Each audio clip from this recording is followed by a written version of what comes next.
Syekh Abdul Qadir Jailani pernah juga kita bahas dalam obrolan, lalu beliau juga mengingatkan ya bahwa ilmu yang kita lagi amalin nih, ini bisa menjadi apa? Bisa menjadi penghujat ketika dia datang ya, lalu tidak kita amalkan. Hati-hati. Kita pernah ngobrol dulu tuh. Nah, di sini beliau membahas tentang hal tersebut. Ya gulam, ilmuka yunadika, ana hujjatun alaika illam ta'mal bi, wa hujjatun laka in amilta bi. Wahai anandaku, kata beliau, ilmu itu akan memanggil-manggilmu. Ilmu kita nih, yang kita dapat nih, yang kita ngajiin, ini akan manggil-manggil. Dia akan mengatakan, aku yang akan berargumen kepadamu manakala tidak engkau amalkan. Akan berargumen kayak begitu. Dan aku juga akan menjadi argumenmu jika engkau mengamalkanku. Dia bisa jadi penghujat dan dia juga bisa jadi pembela. Syekh Abdul Qadir pernah menyampaikan yang pada majelis-majelis yang lalu pernah Al-Fakir juga ingatkan. Nah, di sini ketepatan babnya, di mana Rasulullah sallallahu alaihi wasallam bersabda, annahu qala tahtiful ilmu bil amali fa in ajabahu wa illa irtahal. Ya. Aw lam ajid. Ya. Nabi besar Muhammad sallallahu alaihi wasallam dalam sabdanya, ilmu itu membisikkan pada amal. Manakala apa? Manakala ia menjawab, dia akan berbisik, hai gunakan aku, bahasa gitu. Pakai, amalin. Lalu beliau mengatakan, jika tidak menjawab, bila kita tidak menjawabnya, maka dia akan pergi. Ya jadi jahil dah. Makanya ada orang-orang yang udah kelas-kelasnya asatiz, kelasnya ustadz, kelasnya anak-anak majelis, ya. Kalau lagi kumpul sama teman-teman yang ngalpain, lalu habis gitu dia berhujah, udah nggak ada manfaatnya. Kenapa? Lah ente maksiat, sok-sok bilangin kita, nggak ada manfaatnya.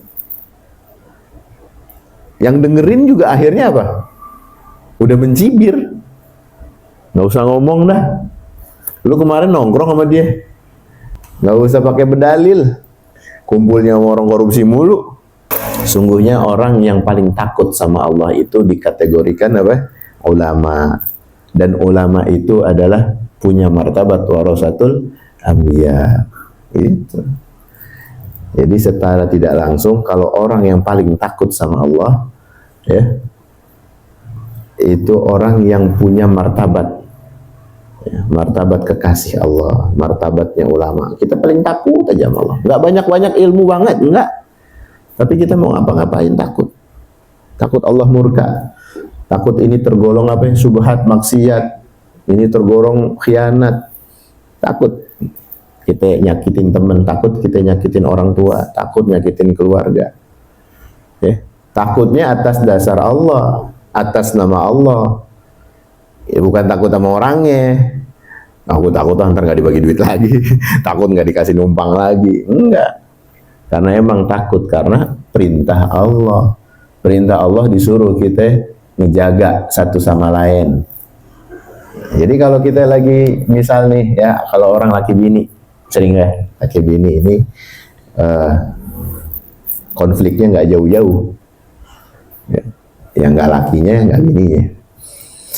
Tapi kan perintah Allah untuk saling mengasihi di antara sesama, terutama pasangan, anak misalnya. Kalau kita lagi ngerasa ada yang kurang-kurang dikit dari pasangan kita, ingat aja sama perintah Allah supaya nggak ngelihat orangnya. Gitu. Ini diingetin bini juga. Bini yang di rumah nih yang kagak datang hadir ngaji, ingetin. Jangan ngelihat buluknya laki. Emang pulang gojek, pulang kerja, pulang nukang apa? Ganteng kan kagak. Buluknya.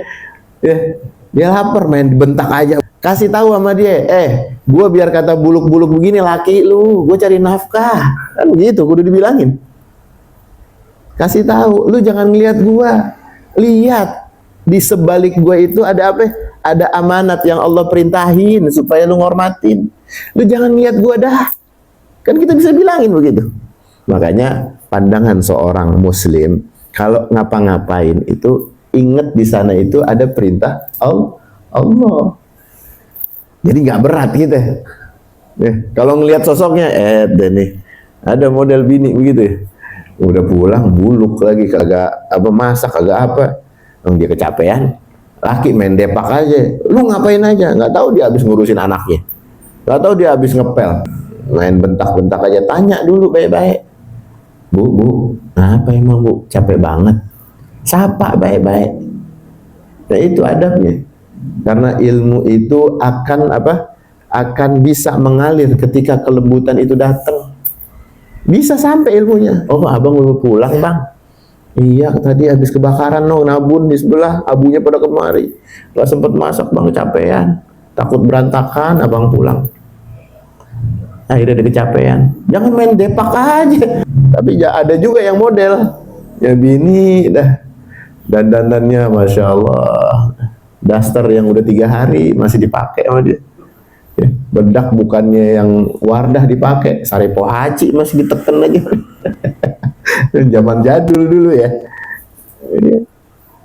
Nggak ngormatin lakinya. Mentang-mentang lakinya udah berumur, udah banyak. Jangan begitu. Kita ingetin nih bareng-bareng. Ya. Supaya kemesraan, cinta dan kasih sayang itu bisa lestari, bisa awet. Coba ingat, hadirkan Allah di dalam kehidupan keluarga kita. Itu mau ngingetin anak juga begitu. Ya Allah, Allah nitipin amanatnya anak. Allah yang nitipin, nah kita kudu sayang sama dia. Dia belum paham. Karena memang apa? Fitrah anak itu dibentuk oleh orang tuanya. Yang fitrahnya anak kagak tahu. Dia galak, dia kasar, dia bisa maki-maki. Emang siapa yang ngedidik? Lah kita yang ngediemin dia di lapangan. Kalau kita kontrol, salah siapa? Kita nggak ngamanatin siapa-siapa. Pulang-pulang jadi anak jalanan. Habis gitu ente sok-sokan dah pengen hadir kayak malaikat. Lu jangan begitu lu. Ente kagak ngedidik gue bener. Kalau emang pengen titipin sama orang yang bisa ngejaga, upahin, senengin orang yang ente kasih amanah. Kok jaga ini anak saya kerja dulu. Takut dia bergaul sama yang kagak-kagak, suruh aja di rumah biar mampu. Bawain dambanya apaan, bagi kayak apaan, girangin yang diamanatin. Karena orang kalau diamanatin itu punya apa, kelapangan hati, itu jauh lebih ikhlas dan ridho. Amanatnya sampai itu sama orang, gimana sama bini kira-kira? Ini kita jauh, kudu lebih nyenengin dia. Udah ngerawatin anak, jangan kotan-kotan diomelin, dia capek di rumah. Gitu. Bini juga gitu nih, sama-sama ini dua-duanya kena. Bini juga gitu. Jangan mentang-mentang kita udah lusuh kagak dihormatin. Ingat, sorga ada di mana? Kan gitu. Ya, Masya Allah, ini pentingnya kita bermajelis ya, biar kita kaji ilmu bareng-bareng, kita bisa ngamalin ilmu bareng-bareng. Tertahilu barokah ya. Di sini dilanjutkan oleh beliau, akan hilangnya barokah ilmu ya, dan akan menjadi apa? Akan menjadi bencana. Akan hilang dia kemanfaatannya. Maka syafaat ilmu juga hilang dari seorang muslim ya, yang mana dibagi dari Tuhannya. Bahkan masuknya ilmu, kata beliau, terputus dalam kebutuhan. Ia pergi karena tinggal kulitnya aja. Ya tinggal kulit artinya memori-memori tipis saja. Gua sih pernah dengar katanya ilmunya begini, kayak begitu doang tuh. Karena apa? Nggak diamalin. Nggak diamalin, ilmu tuh pergi. Yang ada akhirnya penghujat besok. Ada tuh kiai-kiai yang punya model-model fatwa, fatwa korupsi misalnya, fatwa pemilihan sama curang kagak apa-apa, sama ini nggak apa-apa. Coba lihatin. Kira-kira manfaatnya banyakan mana sama orang-orang yang istiqomah, ulama-ulama yang istiqomah, ya pejuang-pejuang yang ngejaga. Kita lebih ngedengerin sama yang istiqomah ngejaga akidah Allah. dibanding sama yang katanya ulama dalil melotok katanya, tapi berpihak kepada kebatilan. Akhirnya ilmu belum di akhirat udah jadi penghujat dia. Belum sampai mati, belum. Hilang udah takzim kita, hormat kita hilang. Nggak ada. Nah itu. Ya, karena hilangnya di dunia itu baru yang kita bisa bedain antara kebatilan ya dan hak. Orang yang katanya berilmu lalu berpihak kepada kebatilan, itu aja udah kagak nyaman kita ngelihatnya. Apalagi besok ngadepin malaikat. Nah kita orang-orang yang tergolongnya di bawah standar ilmunya gitu, ya Quran kita nggak hafal, dalil kita nggak banyak hafal, banyakan dia dah. Tapi karena kita masih Allah jaga, berpihak kepada yang hak, akhirnya Allah bersihkan hati kita. Kedekatan kita atas rasa takut kepada Allah itu akan menjadikan kita dalam naungan-naungannya ulama.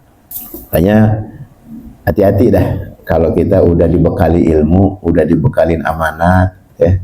Ada godaan-godaan yang bakal nyolek ya kita punya amal atas ilmu kita. Hati-hati.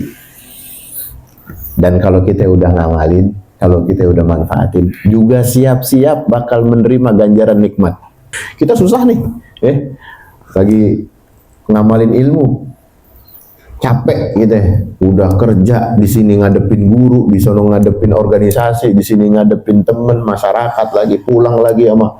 Udah kita sabar banget dah. Sholat kita kerjain, zikir kita baca, majelis kita hadir, nikmatin ilmu tuh, bener-bener. Lagi nyenggol ente punya sabar. Perhatiin, nggak lama ente bakal dihadirkan ke lapangan oleh Allah Subhanahu Wa Taala dalam hidup, dalam hajat, dalam urusan. Ya mudah-mudahan ya kita bisa ngamalin itu semua. Amin ya rabbal alamin. Ya, nikmat rasanya kalau kita ngaji ya, kita paham, waktu lagi ada kesempatan yang memang mengharuskan kita ngamalin ilmu, udah nggak berat. Kenapa? Karena udah diworo-woro nih. Ya, kita udah dikasih tahu waktu di majelis nih, hati-hati ya. Habis kita tahu, kita dites nih. Karena kita udah tahu, nggak berat, nggak berat. Bini ngomel, ya kita kagak benci sama dia. Ya emang dia lagi capek, biar ini ngomel. Ya dah Bu ya, maafin ya Bu ya. Kagak marah gitu. Kenapa emang? Kenapa nggak bisa nggak marah gitu? Karena kita tahu ilmunya. Karena kita habis datang majelis. Beda kalau orang jahil. Orang yang nggak pernah datang, nggak pernah nyentuh, nggak pernah injek. Ya, nuansa-nuansa majelis atau ilmu, lah boro-boro. Datang nih, belum ngomong, mukanya asem aja, habis dibentak. Ngapa lu? Muka lu kagak enak banget, belepit. Gue baru datang. Jawab salam ngapa begitu? Nah, jadi masalah. Jawab salam aja jadi masalah. Jawab salam ngapa melengos? Coba. Jauh sama ilmu. Lakinya pulang. Coba dah. Bininya juga kagak ngormatin. Lakinya udah sama dah dua-dua. Gak lubang lagi. Wah, udah bentak dah. Jadi dah perang dunia dah. Kenapa? Jauhnya dari agama. Jadi ya alhamdulillah kita ini nggak ngerasain banget. Kenapa? Karena kita di dalam lingkungan dan naungan ahli ilmu. Sering kita diingetin, rasanya enak, rasanya nyaman. Nggak ada yang berat. Kalau orang memandang dengan kasih sayang dan cinta karena Allah, hebat udah, nikmat aja itu. Itu salah satu bagaimana kita bisa melestarikan hubungan ya dengan menjalankan atau mengamalkan ilmu yang kita dapat. Sama anak juga ya, lagi bandel emang nikmatin aja, emang lagi bandel. Kalau dia lagi kelewatan, istighfar kali aja ente habis ngapa-ngapain. Ngasih makan apaan kemarin sama dia? Ada kembalian yang kagak dibalikin, diem-diem. Bisa begitu? Bisa. Dikasih kita beban sama kehidupan. Tahu-tahu di rumah anak rewel banget, kagak bisa dibilangin. Ngamuk-ngamuk, lempar, udah kayak orang kesurupan. Itu ada bentuk yang namanya azab, ya, peringatan dari Allah Subhanahu Wa Taala. Nggak gede, nggak kecil. Tapi kalau kita muhasabah, nikmat rasanya, ya Allah, astagfirullah, istighfar. Kemarin ya ada salah begini. Kalau nggak ketemu orangnya, sedekah di masjid. Kalau ketemu orangnya syukur, Bu, minta maaf ya Bu ya. Ya Allah kemarin kelewatan. Saya pengen manggil Ibu, udah kemana tahu. Maafin ya. Minta maaf gitu. Kalau kita ngamalin ilmu yang sesederhana itu, Allah kasih nikmat tenang gitu. Anak nih rewel dikit, gampang dibilanginnya. Sakit dikit dikasih minyak kayu putih lah sembuh. Nggak pakai pergi ke rumah sakit, nggak sampai mahal-mahal banget, nggak sampai nyentuh kartu BPJS, kagak. Nganggur tuh kartu tuh. Itu salah satu ya, gimana kita Allah kasih buah-buah kenikmatan ilmu dari sekedar kita mengamalkan hal-hal yang sifatnya remeh. Kalau kita ngamalin begitu nikmatnya.